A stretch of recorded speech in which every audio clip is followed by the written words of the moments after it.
একজন লোক এসে বলছেন, আল্লাহর নবী, আমার মা মারা গেছেন, আমার মা কথা বলতে পারলে কিছু দান করতেন, আমি দান করলে আমার মায়ের নেকি হবে কি?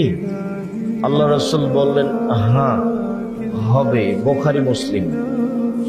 একজন লোক এসে বলছে, আল্লাহর নবী, আমার আব্বা মারা গেছেন, অর্থ সম্পদ রেখে গেছেন, আমাকে কিছু বলে যাননি, আমি আমার আব্বার নামে দান করলে আমার আব্বার পাপ মিটে যাবে কি? তখন আল্লাহ রাসূল বললেন, হ্যাঁ। তখন বললেন না যে ছোট পাপ মিটে যাবে, বড় পাপ থেকে যাবে, এই কথা বললেন না। বললেন, হ্যাঁ, তোমার আব্বার পাপ মিটে যাবে। এমন কোন ইবাদত নেই যেটা আপনি করবেন আর আপনার বাপের পাপ মিটে যাবে, এরকম কোন ইবাদত দুনিয়াতে নেই।